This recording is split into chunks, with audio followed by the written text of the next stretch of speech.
Bonjour à tous, bienvenue pour cette nouvelle vidéo. Aujourd'hui on se retrouve pour un tuto automnal. J'ai décidé de réaliser à nouveau un pendentif champignon, un petit peu à l'image de celui que je vous mets dans le petit i, mais cette fois-ci c'est un tuto bien plus simple avec moins de matériel et accessible même aux débutants. Alors j'espère que ça vous plaira, c'est parti!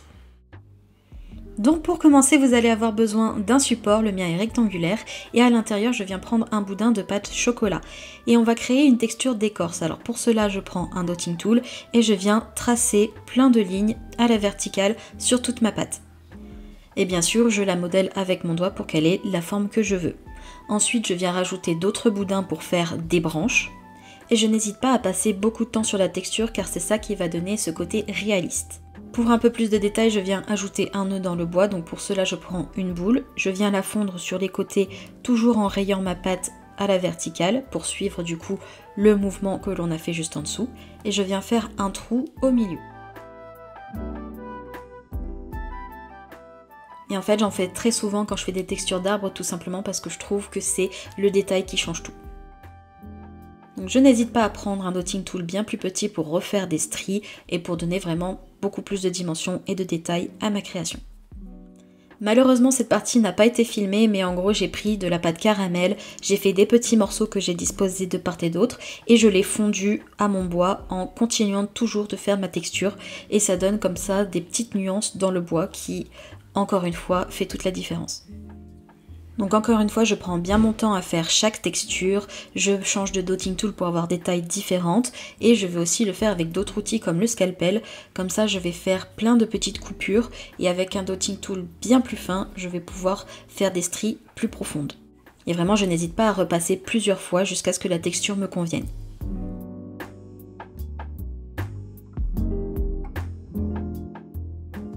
Une fois que ma texture est terminée, voilà ce que ça donne. Et maintenant je vais réaliser les champignons. Donc pour cela je prends du translucent blanc avec du mint de chez Cernit No. 1. J'en mets vraiment un tout petit peu pour avoir une couleur très très claire mais qui n'est pas blanche pour pouvoir faire mes champignons.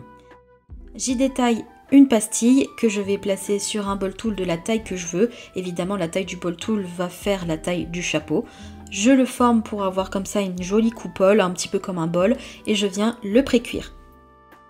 Si jamais vous n'avez pas de ball tool mais que vous avez des billes, faites ça et passez-le au four quelques minutes et ça va permettre que les chapeaux ne se déforment pas en les travaillant.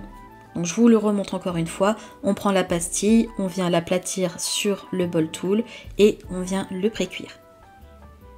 Et j'en fais comme ça plusieurs, dont un où je vais juste prendre une boule et je vais faire un trou à une extrémité pour faire un champignon qui vient à peine de sortir de terre, qui n'est pas encore ouvert. Et ça aussi c'est le genre de détail qu'il faut prendre en compte pour avoir une jolie composition un petit peu réaliste. Donc j'en ai fait un plus gros, un moyen et un tout petit qui vient de naître. Et je fais bien attention que le haut de ma boule soit un petit peu pointu comme ça, vous voyez c'est un peu comme un demi-œuf. Pour réaliser les tiges, je viens faire des boudins pas trop fins mais pas trop épais.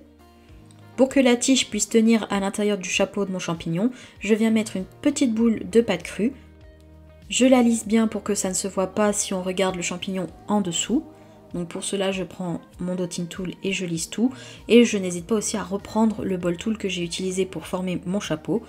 Au milieu, je viens faire un trou et j'y glisse la tige. Vous pouvez aussi mettre un petit peu de fimo liquide si jamais vous avez peur que ça se détache. Il va falloir ensuite repré-cuire le champignon pour qu'il se tienne bien. Donc encore une fois, si vous n'avez pas de heat gun, faites-le au four, autour d'une boule en aluminium ou d'un outil comme ça métallique. Et pour bloquer mes champignons, pour éviter qu'ils ne s'envolent avec le heat gun qui souffle de l'air chaud, je l'ai bloqué avec ma pince à épiler comme vous pouvez le voir. Et pour finir, étape facultative, sur mon plus gros champignon, j'ai décidé de casser un morceau du chapeau pour voilà, donner un petit côté plus réaliste car les plus vieux champignons, en général, ils ont des petites cassures comme ceci. Et on va pouvoir passer à la composition finale. Donc pour cela, je prends une pince, je viens couper les excédents de tiges et je vais faire des trous à l'intérieur de mon arbre afin d'y planter mes champignons. Donc vous les mettez où vous voulez. J'ai commencé par placer le plus gros afin de mettre les deux plus petits pour que chaque champignon ne se cache pas. Donc j'ai placé ensuite le plus petit avec ma pince à épiler pour être sûre de ne pas abîmer ma création qui n'est pas cuite en dessous. Et finalement j'ai changé d'avis, je trouvais que le champignon le plus gros était mal placé, j'ai fait un trou juste au-dessus pour le placer et j'ai mis le moyen à sa place, comme ça chaque champignon ne se cache pas et je trouve comme ça que la composition est bien plus harmonieuse. Je prends bien mon temps pour les placer comme je le veux et pour faire d'autres champignons qui commencent à sortir du bois, j'ai fait des petites boules que je suis venue aplatir au centre. Après, l'avantage avec ce tuto, c'est que vous pouvez le customiser comme vous voulez. La couleur des champignons peut changer, la couleur du bois aussi, la forme des champignons, la forme du bois. Vous faites vraiment comme vous voulez, c'est plus une méthode à suivre. Rien ne vous empêche de faire des amanites bleues de mon ancien tuto, ou même de faire des amanites rouges, n'importe quel champignon, bref, vous faites ce que vous voulez. Et pour être sûr que chaque champignon tienne bien, que tous les éléments ne se cassent pas, je viens mettre un petit peu de pâte polymère liquide. Ici c'est la Cernit Glue qui est la pâte polymère liquide de chez Cernit. Je fais bien en sorte d'en mettre un petit peu partout mais qu'il n'y ait pas de surplus à certains endroits pour que ça soit bien transparent après cuisson.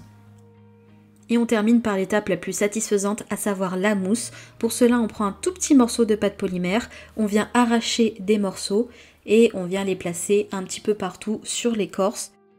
Pour faire la texture, rien de plus simple, on va faire une texture comme de la pâte à gâteau. On va piquer la pâte partout. Et ça va nous donner comme ça cette texture de mousse très réaliste. Après là je n'utilise qu'une couleur, mais pareil vous pouvez mettre plusieurs nuances pour un peu plus de réalisme. Et je trouve ça super satisfaisant à faire. On en met un petit peu partout et c'est toujours joli. Et comme je trouvais qu'il y avait un petit vide sur le côté, j'ai pris un morceau de pâte polymère et je l'ai piqué plein de fois comme ça. J'ai arraché des petits morceaux sur les côtés pour réaliser un petit coussin de mousse ou même un buisson, c'est comme vous voulez. En tout cas, je trouve que ça finit la création et que ça la rend plus harmonieuse. J'ai aussi fait ça en haut. Et de faire ça, ça va permettre vraiment de sceller la création au pendentif, soigner les bordures et rendre ça plus harmonieux. Voilà en tout cas le résultat de ma création une fois terminée. Je vais pouvoir la passer au four en suivant les instructions du fabricant et ça va être 30 minutes à 130 degrés. Voilà, cette vidéo est terminée, j'espère que ça vous a plu. Vous pouvez peindre, vernir votre création, faites ce que vous voulez. Moi j'ai décidé de la laisser telle quelle parce que je la trouve trop mignonne comme ça, mais vous faites comme vous voulez.